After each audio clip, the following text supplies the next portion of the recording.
So following with the answers to those two questions, it's similar to the next question, pre-question that was set on the list, but building off what you both have already answered, what are the prospects to build economic viability in the village of Naples?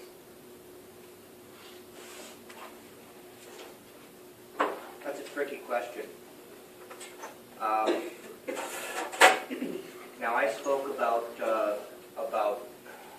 increasing ownership or stakeholders in the village. And the challenger spoke about, on one hand, perhaps we should rely on Hazlitt, or on the other hand, perhaps we should attract an industry or some other firm that employs 1,000 people. I don't know that I see that necessarily, either one of those options is a real viable option. In today's society, I want to be very careful about how I use the word industry, because we attach negativity to industry, but industry means a lot of different things. Small operations are probably best, and we're more focused, I agree with the challenger, we're more focused on technology as an industry, if I can use that word, because I know no other way to put that, and I know it has a negative undertone. But yes, we have to attract the smaller groups of stakeholders. There is no possible way that Naples could support any large industry whatsoever. It just can't happen. Even the building of infrastructure, and again, I can understand the argument that the building of infrastructure has the possibility of too rapid growth or attracting something that we don't want.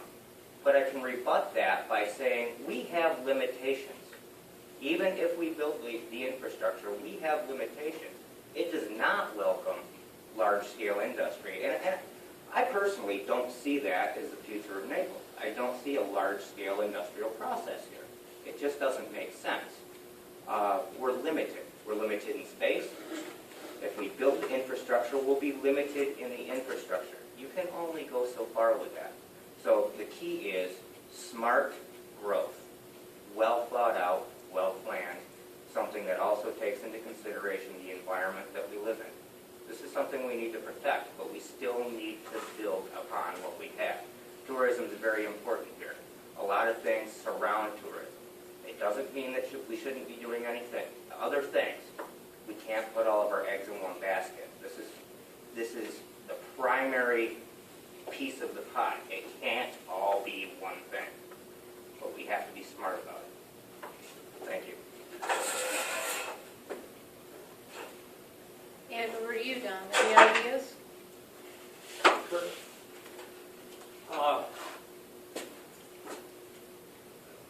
Down in the window is a plaque, and I guess you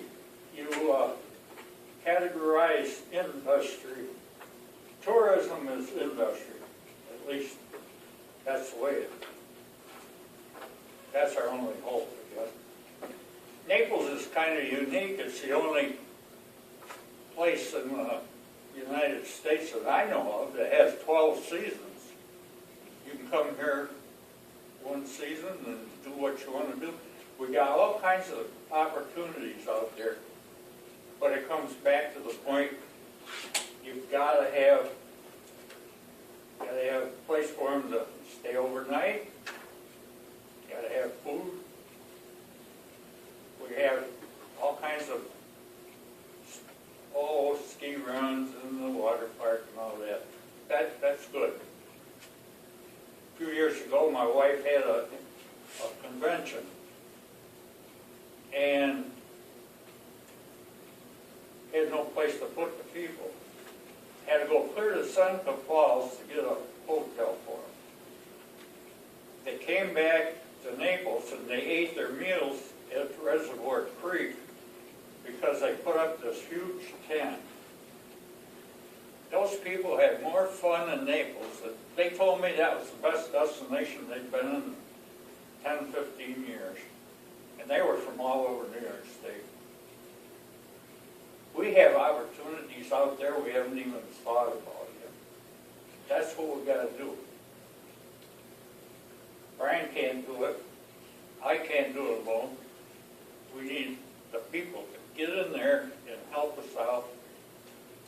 And I think we can pull this thing together. Get a nice festival, a great festival that has a parade and a carnival and some activity, you know, people like that. Down there now, you walk down the street and it's like going to a funeral. There's no noise, there's no sound, there's no joy.